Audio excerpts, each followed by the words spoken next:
I find myself staring at the brick wall in front of me again. After another heavy night of drinking, I find it abnormal to regain consciousness in the same place several days in a row.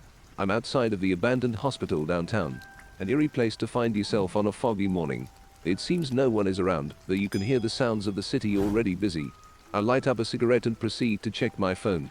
It's 7 a.m. I doubt Luke will be awake at this hour, but I'll call him anyway. Hello, he spoke. Clearly I had woke him, but it was no matter to me. All I cared about was scoring. Hey mate, could I drop by and pick up? I asked. Sure, come on by, I'll get you right fixed up. I ended the conversation there and started my walk to find a bus stop that would take me by his place. After walking for about 30 minutes, I climbed onto the bus, feeling shaky and uneasy. After a short ride, I departed the bus and walked up to Luke's. I buzzed for him to let me into his complex and ascended the 3 flights of stairs to his studio. I was greeted by Luke and a couple of randoms there to get a fix also. I saw the regulars sitting in the corner, clearly still gone from the night before, and went to talk with them. There was Dave, Trista, Chris, James, and myself. Luke came over with the beautiful powder. Purest heroin in the country, guaranteed. He said it with his happy-go-lucky Luke grin he flashes all the time. I paid the man and proceeded to set up my rig. I realized Blue was nowhere to be found in the small studio. I asked Dave where he'd run off to. Last I seen he'd been with you. You two left last night yelling about how you guys had a great hookup on coke and were going to keep the party going downtown. I don't remember anything after 45 minutes at the pub. I replied. But fuck them. Probably got his ass thrown in the drunk tank again. Your phone is your friend. Luke said to me. What the fuck you on about? James asked. Well, Luke began. You know in all them films where they get smashed and take load of pictures to commemorate the night and all that shit? Slightly intrigued, I responded with yeah, why? Well, you and Blue were talking about documenting the night and how you were gonna be famous and shit. Maybe you got a picture of Blue passed out in an alley somewhere taking it up the ass from a man in a donkey suit. I decided to see what was on my phone before shooting up. Blue might have some stuff he's willing to share after all. Going onto the pictures app, I see about 50 odd pictures that weren't there before my blackout. I start scrolling through the pictures, seems like a normal night at the pub. There's myself, Blue, Luke, James, Trista, Jenna, my lass, or maybe not anymore after what I may or may not have done last night, Chris, and, wait a sec. Who's this gal, Luke? In the background of all the photos there was what appeared to be a female, long black hair covering her face in all the photos, face visibility at 0. Just a pub hopper I think, said her name was Shana or something similar. She didn't talk much, only to you really. Was coming on to you the whole night. Jenna was raging mad. Said something about you being inside her or some shite. Well, that came as a surprise. I didn't leave with her at all, did I? I asked Luke. Nope, she left about 30 minutes before you and Blue, talking about waiting on a patient or something. I tell you man, chick was either smashed to hell or just plain mental. I shrug it off, no biggie. I continue through the photos. Ordinary blackout night stuff. I come across a video, this must be the documentary Luke mentioned. Started off normal enough. Blue and I were walking around the city. We stopped on a local's porch and did a couple lines of blow. I was talking crazy, something about escaping my dreams. I started laughing at how stupid I was acting. Things went on normal, then we arrived. The abandoned hospital. That explains this morning, I thought to myself. We climbed through an open window at the place and venture inside. We were walking around the hall smoking cigarettes, joking around and whatnot. He stopped to take a piss on a wall. Dead silent for 5 seconds. Then I faintly hear the sound of metal being slightly dragged across the wall from one of the rooms. Must be a homeless fella shacking up here, I said to Blue. I'm gonna go fuck with him, he responded. About 30 seconds of me trying to talk him out of it, too quiet to make out my words, he still insists on it. I post up against a wall, finishing my cigarette, while I wait for his dumbass to have his fun and get back.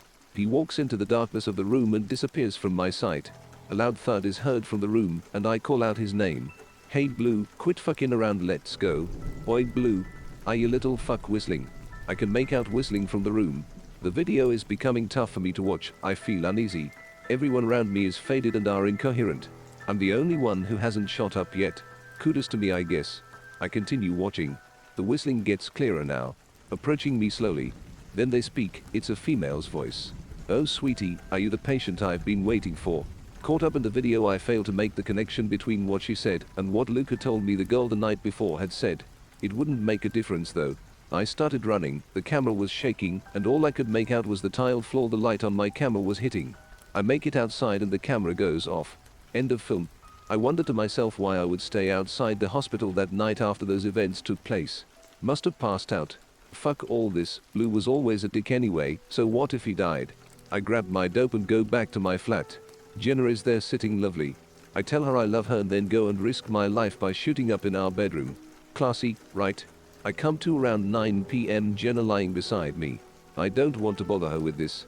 Fuck, for all I know Blue might have got one of his friends and played a trick on me. No matter how unlikely, I would rather believe that rather than what was most likely the truth. I roll over and kiss her cheek, she's fast asleep. I lay next to her for hours, just holding her. The next couple days go by, I go back into the same old shit, getting drunk every night with Luke, James, Dave, Trista, and Jenna. That night liquid courage got a hold of me. I tell the others I'm going to go pick up some E, and I'll meet them later. I already had that E anyway, so I wasn't making empty promises. Jenna tried to go with me, but I told her to stay and have fun. That I'd be back soon. I told her I loved her and gave her a kiss. I can tell you already that this wasn't our last goodbye. Why did I go? Who is that stupid? What in the fuck is wrong with me? A lot of things probably. I reach the hospital and enter through the window. Walking down the hall I notice a light on in one of the rooms. As I get closer I can make out crying from what sounds like several people. I've become a nervous wreck now. Do I continue? The light from the room gives me a better glimpse of the walls in the hallway, stained with blood. I push forward, fighting the knot in my stomach and the voice in my head telling me to turn back. I approach the room now, only a few steps away. I put my back to the wall and peer into the doorway. It's them. Luke, Dave, Trista, Chris, Blue, and my heart sank. Jenna. They're chained to the walls by their wrists. Clearly beaten savagely. Blood running down their faces, black eyes, busted noses. Jenna sees me and looks utterly terrified. You bastard. This is your fault. How the fuck are they here? I just left them at the pub, there's no way they could get here before me. And on top of that, why are they here? What is going on? I run up to Jenna. It's alright baby, it's me, I'm going to get you out of here. What happened? Luke is breaking down screaming and crying. Trista looks at me. Why? Please, why? I'm beyond confused. Chris doesn't say anything, but gives me a stare full of hatred. Dave and James are silent, not even looking at me. Blue starts laughing. What the fuck is his deal? I wonder. He doesn't know. He'll never remember. He speaks softly. What the fuck is going on? The whistling. I hear it coming down the hallway. Slowly approaching the room. Louder and louder, growing closer. I can hear the metal banging the tile walls. I'm about to have a breakdown. Then she enters the room. The gal from the pub. She's wearing a nurse's uniform now, stained in blood. Holding an abnormally large knife, she gives me a malevolent smile. Ah, there you are. What the fuck, what the fuck, what the fuck? The patient I've been waiting on. Are you finally ready to cooperate? She wheels in a wheelchair. I'm so far struck with fear I can't move. She puts me in the chair and ties me in. I'm forced to watch as she gruesomely murders my friends. First Blue, fuck him anyway though, right? Slit his throat, simple enough, nice and quick. Trista was next. The knife plunged into her chest, the nurse, or fucking whatever she is, began to saw through her flesh until she cut out her heart. Chris was decapitated, James was skinned, and Luke disemboweled. This took hours. I had the option to close my eyes, but I just couldn't. Last, Jenna. I prayed for her sake at least a quick death. To my surprise the nurse left the room. Maybe she'll leave us be. Ha, yeah fucking right. A minute passed and she wheeled in a cart of all these fucking tools. Drill, saw, pickaxe, hatchet, scalpel, blowtorch, and a bunch of other shit. She looked at me, that same fucking malevolent smile, and asked what should I use. None of them. Ha, yeah right, she wouldn't take that for an answer. Jenna, I said. I love you. She looked at me for a second, half smiled, then violently screamed at me, why the fuck won't you wake up? Before I had time to think about what she said, the nurse plunged the drill into her eye. Blood. Screaming. I shut my eyes and screamed as loud as her. Then, I woke up. I was in a hospital. Only on a bed, in a clean room. Nicely lit. There was a file on the table next to me. I picked it up and began to read. Kevin. Date of birth 14th May 1988. Eye color. Green. Height 6 foot 1 inches. Weight 88 kilograms. Diagnosis. Manic disorder, paranoia, split personality disorder, drug-induced psychosis. Patient is highly prone to violent outbursts and has a false sense of reality. Patient treated with methadone for heroin withdrawal.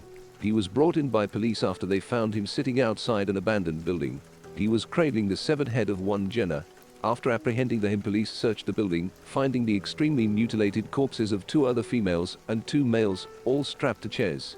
Another male was found bleeding out and was brought to UC immediately. The bleeding was stopped and the male, one Jordan Blue, survived.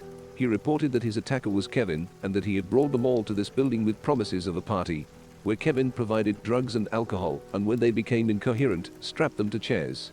He then proceeded to savagely beat them until he eventually killed them. Kevin seems to not be aware of the fact that he did this. He will be treated for mental illness and then will have to appear in court for 4 first-degree homicide charges, 1 attempted homicide charge, and a felony narcotic possession. Kevin appears to have stabilized over the past few days and is now allowed to be in his room without restraints. However, if any outburst should occur, immediate sedation should be applied. I couldn't believe what I had just read. Was that a dream? Did I do all that? A nurse entered my room. It was her.